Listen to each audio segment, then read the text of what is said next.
Loving someone who doesn't love you back can be a painful and challenging experience. It's a situation that many people have found themselves in, and it can bring up a range of emotions and difficulties. Here are a few things to consider if you're in this situation. 1. Accept your feelings. It's okay to feel the way you do. Love is a complex emotion, and it's not always within our control who we develop feelings for. Acknowledge your emotions and allow yourself to feel them. 2. Give yourself time. Healing takes time. It's natural to feel hurt and disappointed when your feelings aren't reciprocated. Give yourself the space you need to process your emotions and come to terms with the situation.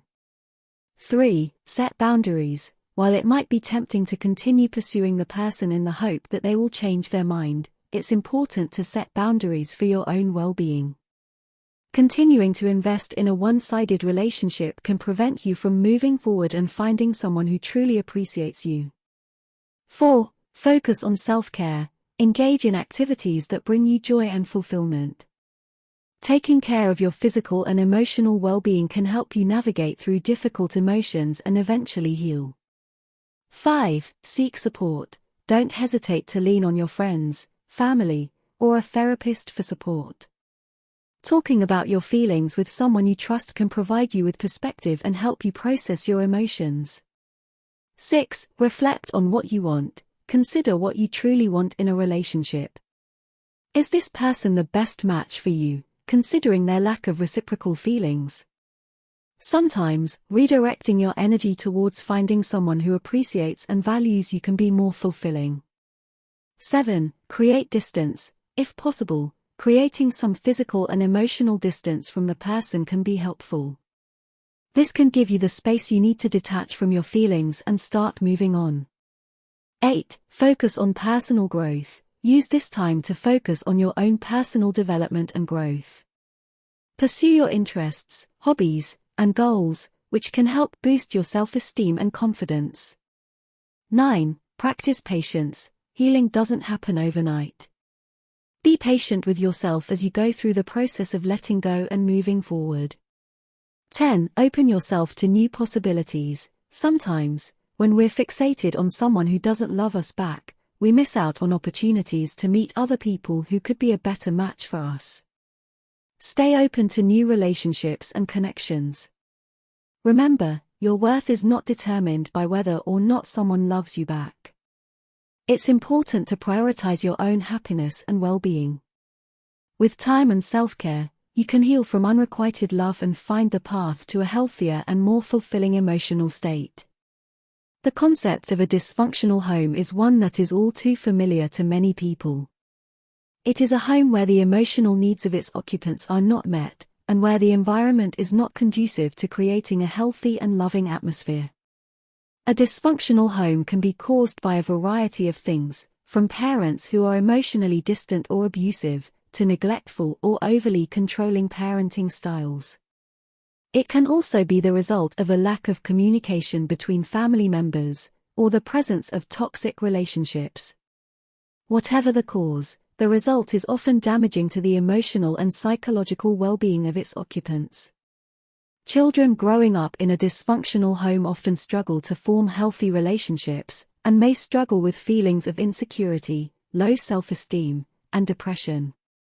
They may also have difficulty regulating their emotions, and may develop coping mechanisms, such as substance abuse, to deal with their feelings. It is important for individuals who come from a dysfunctional home to seek help in order to heal from their experiences and create healthy relationships with themselves and others. This can include therapy, support groups, or other resources. It is also important for individuals to practice self-care and to focus on taking care of their physical, emotional, and mental health.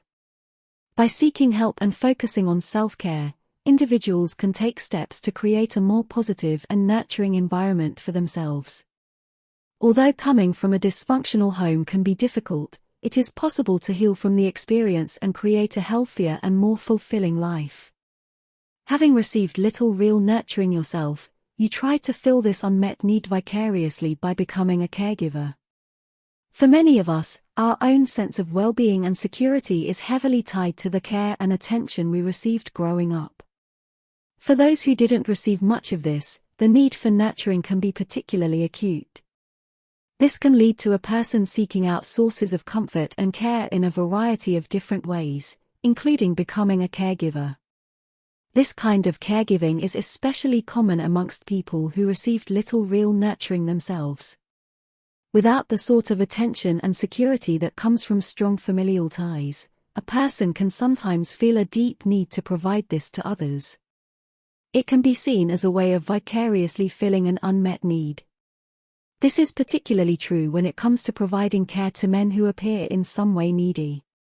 It is often men who have been made to feel inadequate or lacking in some way who can benefit most from the sort of attention a caregiver provides. By offering compassion, kindness, and understanding, a caregiver can help a man feel more secure and capable. It is important to note that not all caregiving is the same. The kind of care that is beneficial to someone who has been deprived of nurturing is not necessarily the same as what is beneficial to someone who is well nurtured. A caregiver should strive to tailor their approach to the individual in order to ensure that the care they provide is as effective and beneficial as possible. Caregiving can be a rewarding experience for both the caregiver and the person receiving care. It can provide the caregiver with a sense of purpose and the person receiving care with the security and comfort they need. However, it is important to be aware of the boundaries and to avoid giving more than one can handle. This is especially true for those who are trying to fill an unmet need vicariously. Many of us have had the experience of growing up in a home where our parents were emotionally unavailable. Whether it was due to their own past hurt, or simply a lack of understanding of how to be a supportive parent, we were never able to receive the warm, loving care we longed for from them. As a result, we may find ourselves unconsciously attracted to the same type of emotionally unavailable partner in our adult lives. We may feel a deep pull to try to change them through our love, as if we could somehow make up for the lack of love we received in our childhood. This is a dangerous and damaging cycle, as trying to change someone else rarely works in the long term. It is a sign of deep-seated unresolved issues from the past, and until we take the time to work on our own personal healing, we will be doomed to repeat it. The key to breaking this cycle is to start by addressing our own pain and trauma. We need to accept that our parents were unable to give us the love we needed, and that it wasn't our fault.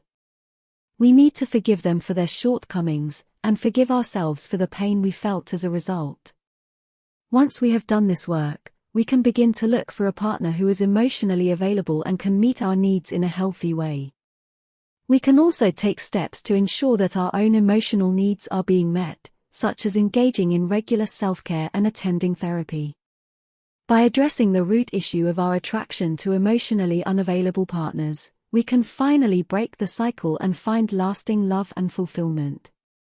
Abandonment is a fear that many people experience.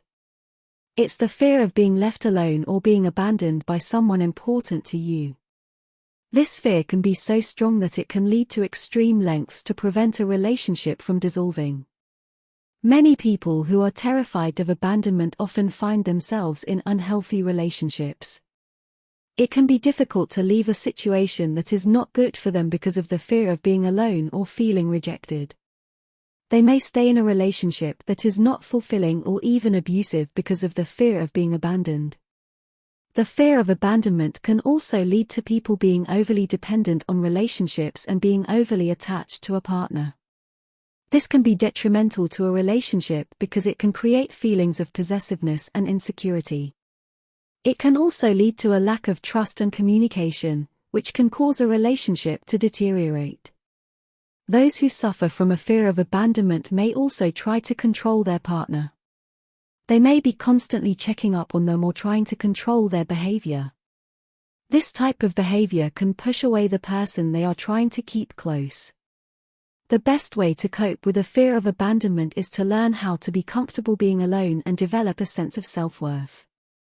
It is important to remember that no one is perfect and that relationships can be difficult, but they don't have to be all-consuming. It is also important to practice self-care and to find healthy ways to cope with difficult emotions. Talking to a therapist or a trusted friend can help to provide support and guidance. The fear of abandonment is a real and valid fear, but it is important to remember that it doesn't have to dictate our lives. We can learn to cope with our fears and develop healthy relationships that are built on trust and respect.